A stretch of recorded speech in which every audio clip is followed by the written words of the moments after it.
Elles sont pas évidentes tes questions, hein, dis donc. Petit chenapan, va. Euh,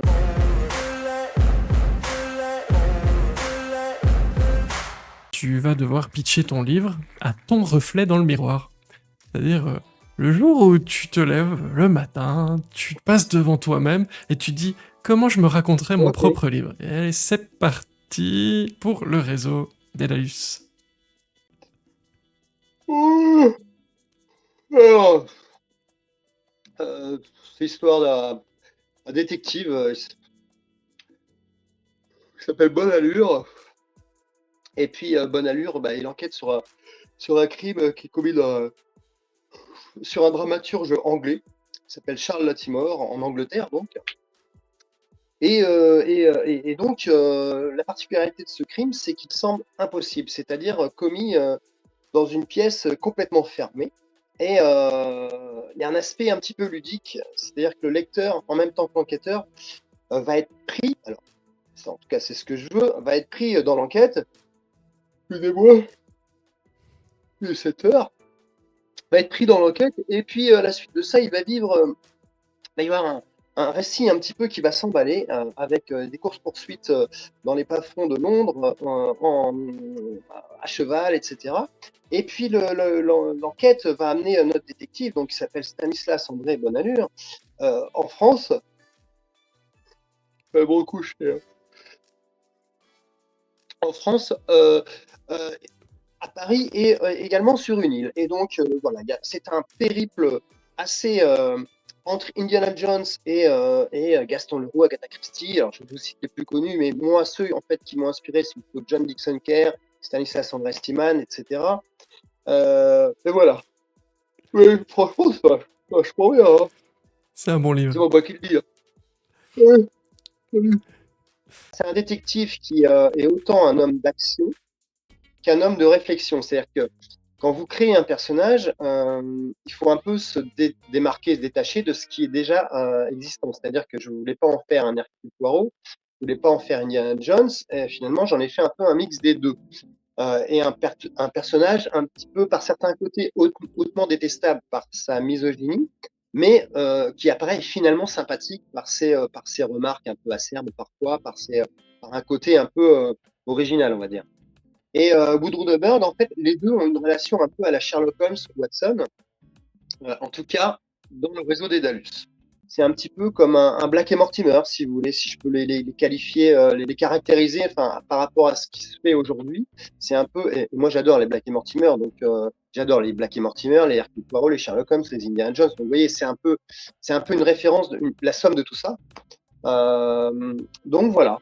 C'est une évidence pour toi de continuer avec ces personnages après le prodigieux détective. Et j'ai cru comprendre que ça n'allait pas s'arrêter là. Non, oui, oui, effectivement, tu as bien compris.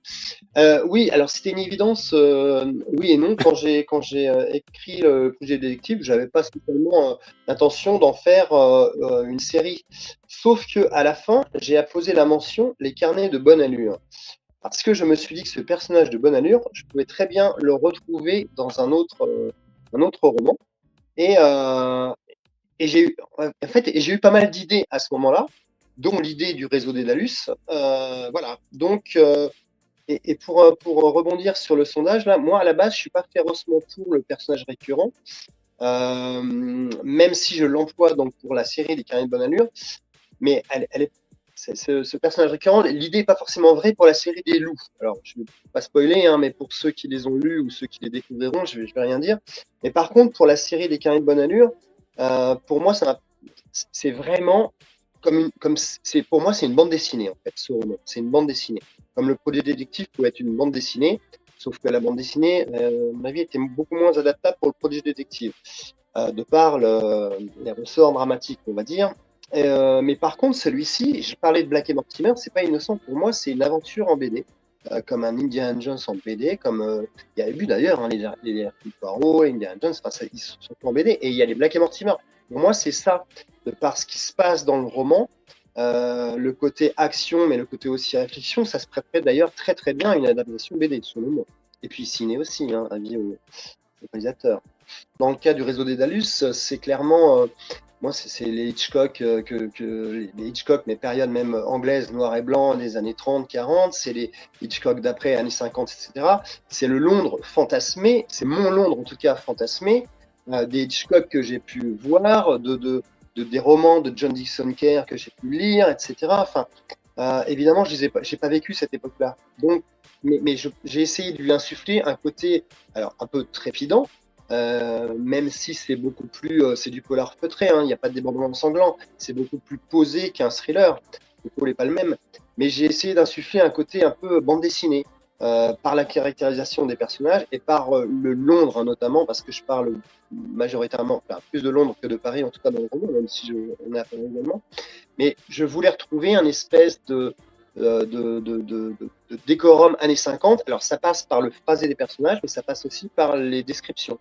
Et je m'autorise un peu plus de descriptions dans la série des Carines Bonne Allure, parce que ça s'y prête bien, parce que je voulais retrouver justement un phrasé qui avait les romanciers justement dans les années 30, 40, 50, un roman, c'est ce qu'on qualifie un peu de lecture un peu surannée, au charme désuet, etc. C'est des termes comme ça. Moi, j'aime bien, j'assume et je revendique. C'est un peu un phrasé, des fois, parfois Mhm. empoulé, parce que on écrivait comme ça avant. Et moi non, c'est ma came, hein, j'adore. Hein. Mais c'était une des caractéristiques de ces romans-là. On n'écrit plus comme ça maintenant.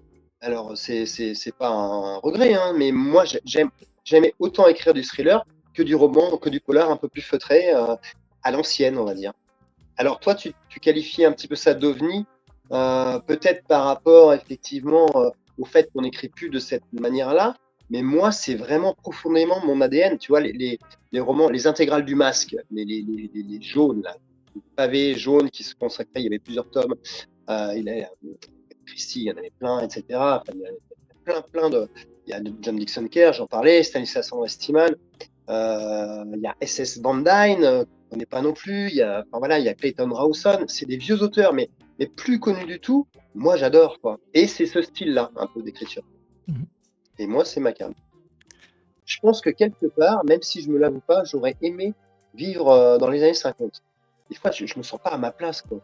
Euh, bon, voilà, je pense que c'est propre aussi à tout ce que j'ai lu, à tout ce que j'ai vu. Voilà, on a tous en tête, peut-être pas une année, mais une décennie où on voudrait se projeter.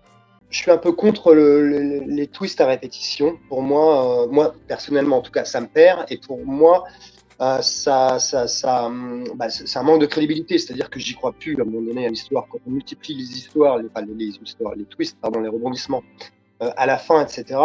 Moi, ça me perd. Par contre, une histoire ce que je pense, hein, une histoire doit se suffire à elle-même. S'il y a une bonne histoire, il n'y a pas forcément besoin de twist, mais le twist, s'il est bien fait, c'est la cerise sur le gâteau. Mais je ne suis pas du tout, mais alors du tout pour les twists sur twists sur twists comme on trouve dans certains romans. Hein. J'en ai lu, hein, et moi, ça me perd. Ça me perd. Le genre que tu écris, dont on parle ici, à ton avis, est-ce que c'est un genre vendeur en 2025? Je pense que c'est. Alors, ça dépend. Si on l'englobe, ça dépend.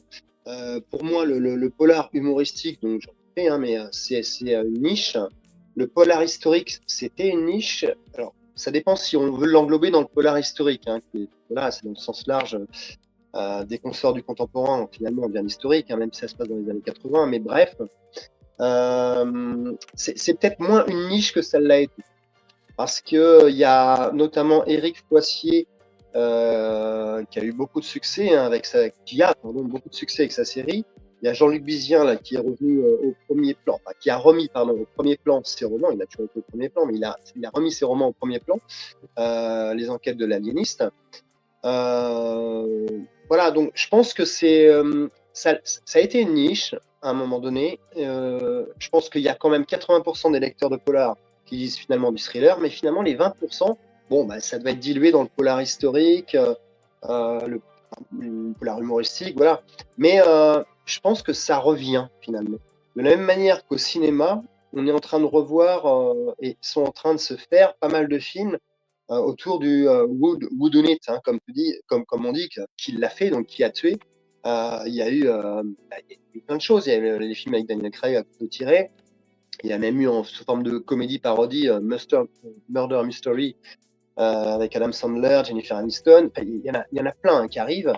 Et notamment aussi les slasher movies, les films d'horreur qui souvent mettent en scène un tueur à la hache, etc. Mais il y a un côté aussi whodunit, un côté murder mystery, parce qu'à la fin, les Scream notamment, on découvre qui est l'assassin. Donc ça prend les atours d'un film d'horreur et finalement, ça en revient un polar, finalement un énigme, puisqu'il s'agit de trouver qui l'a tué. Et c'est toujours assez grandiloquent, etc. Voilà. Donc c'est une niche, mais moins qu'avant. Je pense que c'est en train de se redémocratiser comme ça. Alors, on ne reviendra pas aux années 20-30 où c'était là l'âge d'or en fait du murder mystery, hein. Mais je pense que ça revient un peu, comme au cinéma, ça revient aussi. Comment tu construis ces personnages? Je les construis vraiment au fil du livre, c'est-à-dire quand je fais intervenir un personnage, comment dire? En fait, je le fais vraiment à l'instinct et je le fais c'est cliché, hein, mais au fil de la plume. Par exemple, j'ai un exemple précis, alors qui est finalement différent de ce que je viens de dire. Bref, j'ai un personnage de médecin qui s'appelle Édouard Balureau. Édouard Balureau, dans le monde des livres, c'est un représentant que j'aime beaucoup, hein, justement, c'est pour ça que j'ai mis dans le livre aussi, de chez Hachette. Et Édouard Balureau, donc je l'ai caractérisé en faisant un personnage avec une espèce de bonhomie, un peu rond, etc. Et je me suis amusé en fait avec ça. C'est un archétype, hein, en fait. C'est le bonhomme un peu rond, un peu affable, etc. Pas méchant pour un sou. En fait, tout dépend en fait du temps de présence entre guillemets des personnages dans ton roman. Par exemple, évidemment que Bonne Allure, je vais le caractériser beaucoup plus, puisque c'est le héros, que d'autres personnages qui ne sont pas non plus des silhouettes, hein, qui ne sont pas pour autant des silhouettes, mais ça dépend de l'importance que prend ton personnage dans le roman. Après, je le construis vraiment comme ça, et souvent, j'ai en tête des images de films, enfin des acteurs de films, des années 50 encore, et pour le coup, je vais m'inspirer de tel second rôle, etc. Ah bah oui, en me disant, ah oui, tiens, lui, il était brun, il était lunettes cerclées d'écailles, il agissait de telle manière, il avait tendance à être un peu penché parce qu'il avait de l'arthrose, enfin, il avait mal au dos, il avait des problèmes de dos, enfin, c'est vraiment comme ça, et après, tu le mets en forme, c'est-à-dire que tu l'écris, puis moi, je repasse 50 milliards de fois sur les phrases, hein, c'est très long hein, chez moi, c'est un peu, voilà. Mais finalement, moi, j'y arrive comme ça. C'est-à-dire que je peux m'inspirer. Je m'inspire pas en fait des personnes de la vie réelle. C'est ça qui est curieux, à part Édouard Balureau, hein, parce que c'est un petit clin d'œil en fait. Mais sinon, ça vient plus des films en fait, de ce que j'ai vu. C'est vraiment de ça en fait que ça part à chaque fois. Euh, Bien que le personnage d'Errol Flynn, le personnage de Bonne Allure, au départ, hein, ça a changé, mais il a un côté Errol Flynn. Errol Flynn, alors les plus jeunes ne vont pas savoir qui c'est, mais les plus vieux, c'est Robin des Bois, par exemple. Alors, la version 1936 de Michael Curtiz, hein, c'est l'Aigle des Mers. C'était un personnage, enfin, un acteur pas forcément aimable dans la vie privée, mais en tout cas un très très bon acteur. Il avait une fine moustache anglaise comme ça. J'aime bien aussi mettre des caractéristiques comme ça à mes personnages. Donc, Bonne Allure devait avoir cette fine moustache anglaise. Finalement, bon, il l'a plus. Mais il y a des choses comme ça qui permettent de caractériser un personnage. La fine moustache anglaise, la moustache en fer à cheval, la moustache en fer à cheval, il y a plein de trucs. Les favoris, tout de suite, ce genre de terme, ça te replonge des années en arrière, direct. Des favoris, tu écris des favoris à quelqu'un, de toute façon, tu sais bien que tu vas pas être dans un contemporain, ou alors va falloir étayer, etc. Mais ça te plonge des années en arrière, forcément. La moustache, la fameuse moustache en guidon de vélo d'Hercule Poirot, c'est pareil. Ça, c'est vieillot, c'est vieux. Donc, ça te replonge des années en arrière. Et le réseau Dédalus qui se déroule en 1954, je peux plus aller voir les gens. Donc, c'est un travail d'archive, en fait. Donc, je lis beaucoup de documents, je cherche beaucoup sur Internet, je fais vraiment un travail d'archive en amont, mais souvent aussi pendant l'écriture, parce que comme je ne fais pas de plan, je vais vraiment au fil de mon écriture, et ben, il y a parfois, je suis bloqué, quoi. Je veux dire, par exemple, comment était Londres concrètement en 1954, comment était Limehouse Dock, par exemple, comme on le voit un peu dans les Black et Mortimer. les docks embrumés, etc., avec le fog. Mais n'empêche que il faut que j'étaye mon truc. Je peux pas juste parler des grues qui surplombent les docks avec le brouillard qui descend et qui absorbe, qui enveloppe les personnages. Il faut que je décrive comment c'était. Ça se veut pas ultra réaliste, mais ça se veut ultra crédible. C'est-à-dire que j'ai vu des photos de l'époque. J'ai été rechercher des photos de l'époque des docks de Londres en 1950, dans les années 50. Tout comme j'ai vraiment utilisé beaucoup de photos noir et blanc des années 50, que ce soit Paris, que ce soit Londres, etc. Et j'ai revu des Hitchcock et j'ai revu. Il y a des choses qui m'ont servi dans les films que j'ai revus. Par exemple, à un moment donné, je vois dans un vieux film qui s'appelle À 23 pas du mystère, c'est de Henry Hathaway, c'est un film genre Hitchcock qui est très très bien. Donc, dans ce film-là, il y a à un moment donné des chevaux qui sortent d'un parc de Londres. Et je me dis, ah ouais, c'est possible ça. Et je fais pause et je dis, attends, c'est quoi le parc? Je zoome, c'est quoi le parc? Et en fait, c'est grâce à ça, tu vois, que j'ai su que des chevaux pouvaient aller dans ce parc dans les années 50. Je ne savais pas, moi. Je ne pouvais pas le découvrir non plus par les archives. Donc, ça m'aide finalement vachement aussi les films. Il ne s'agit pas de copier, hein, pas du tout, mais je me suis servi de cette scène que j'avais vue. Bon, bah, on va dire, bon, ok, des chevaux peuvent être dans un parc à Londres. Dans ce parc, en l'occurrence. Voilà. Donc, c'est beaucoup de travail d'archives. Ouais. Je suis incapable d'écrire, enfin, de rester sur un seul manuscrit. Alors, c'est pas la prétention de ma part, hein, pas du tout, mais j'ai plein d'idées. Mais souvent, c'est des idées qui vont pour différents bouquins. Donc, en général, j'ai quatre romans en cours, 4 ou 5, ça dépend. Et puis, j'avance lentement, effectivement, mais selon l'inspiration du jour, je vais avancer davantage vers l'un que vers l'autre. Je vais aller vers l'un plutôt que vers l'autre. Et puis, ça va être comme ça tous les jours, en fait. J'aurai peut-être une idée pour un polar historique, j'irai dans un bonne allure. Pour un thriller, j'irai chez un loup ou autre chose, etc. Ça se fait comme ça. Et au bout d'un certain temps, enfin, en fait, il y en a un qui prend toujours le pas sur les autres. Et là, je privilégie celui-là. Et je ne sais pas comment ça se fait, hein, mais ça se fait comme ça, psychologiquement. Mon esprit est tourné sur celui-ci, donc je trouve les idées pour celui-là. Mais au départ, c'est long, parce que les quatre, je sais pas, j'ai bien 100 pages à chaque fois. Hein. Donc avant qu'il y en ait un qui prenne le pas, ça peut être long. En revanche, je suis incapable, comme toi, Frédéric, ou comme d'autres, de lire plusieurs livres à la fois. Alors ça, je ne peux pas. Je ne sais pas d'ailleurs comment vous faites. Je déteste aussi et j'ai beaucoup de difficultés. Donc je te comprends parce que c'est quand j'ai pas le choix pour l'émission que ça arrive. Sinon, je le fais pas du tout. Ouais. Une vraie pieuvre, impressionnant. Ben oui, vous apprenez des choses ici hein, dans la boîte, comme toujours. C'est ultra bordélique, mais pour moi, ça marche comme ça. J'arrive pas à écrire de façon linéaire. Je pense à des scènes, j'écris les scènes. Tu vois, à un moment donné, il y a une scène dans les docs, justement, j'ai écrit la scène parce que c'était frais en moi, parce que je sentais je sais pas comment dire, je sentais comment l'écrire, je sentais la scène, je la visualisais. C'est vraiment ça, hein, je visualise mes scènes, je visualise mes personnages, c'est pour ça que je les décris. Je sais que souvent, maintenant, on prend plus la peine de décrire plus que ça les personnages, notamment dans les thrillers. Mais moi, j'aime bien visualiser le personnage. Ça, il faut que je le fasse. Donc, voilà. J'ai mentionné un auteur qui a pour le coup un petit rôle. Hein. Il joue le rôle d'un truand italien. Il s'appelle Antonio Lanzetta. Antonio. Ma che cosa dice Antonio Lanzetta? Ça t'amuse de mettre les noms des copains dans les livres? Ouais. Il y en a qui me disent, il y a certains, j'ai eu des réflexions, mais ça sert à rien de mettre ça, oui, c'est du copinage. Oui, et alors, je veux dire, qu'est-ce qui est gênant là-dedans? En fait, c'est des petits clins d'œil. On sait très bien ce qu'on lit, on lit une fiction. Donc, à partir de là, pourquoi ce serait dérangeant de ne pas mentionner des copains? Donc, moi, non, j'aime bien, ça m'amuse, et puis ça fait un petit clin d'œil pour les gens que j'aime bien, que j'apprécie, voilà. Ouais.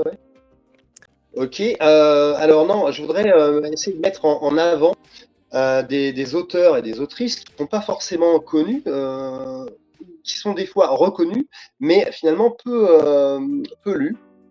Alors, moi j'ai lu des livres dernièrement d'autrices vraiment qui sont vraiment franchement à lire. Il y avait par exemple Amélie de Lima avec Juillet Noir, un thriller psychologique justement très noir, très sombre et un peu aussi, enfin pareil, jusqu'au boutiste, qui est très très bien écrit et vraiment qui m'a foutu sur le cul. Il y a également Réflexe de Maud Mayeras. En fait, je l'avais lu à la sortie il y a un bout de temps et je l'ai relu et c'est toujours aussi bien, c'est toujours aussi noir, c'est toujours aussi poétique. Franchement, il faut les lire. Et il y a parfois, en fait, alors là, je vous donne deux exemples féminins, mais je pense qu'il y a la même chose hein, chez les garçons. J'ai 60 secondes, donc je balise un peu, faut que je Non, trouve là, il t'en l'expression. reste une, en Mais voilà, en réalité. fait, parfois, les lecteurs oui, vache. Les lecteurs vont acheter souvent un nom avant d'acheter un livre. Et ben, je leur demande juste de s'intéresser un peu aux auteurs avant d'acheter le nom. C'est-à-dire que rien du tout contre les noms. Moi, je les achète, hein, les Tillier, etc. Mais il y a des auteurs méconnus qui mériteraient de l'être et finalement qui sont peu vus. Et les linéaires en fait des librairies ne peuvent pas en fait supportent souvent les gros, mais ne peuvent pas supporter tout le monde. Et souvent les petits dégagent au profit des gros. Donc, ce serait bien que les lecteurs, Maya Oti, son livre, il est formidable aussi, son dernier. Voilà, j'ai plein de trucs. Essayez de vous intéresser, mais je sais que la majorité des auditeurs qui sont là le font, mais je parle pour le lecteur lambda, aux plus petits auteurs qui sont tout aussi méritants que les gros.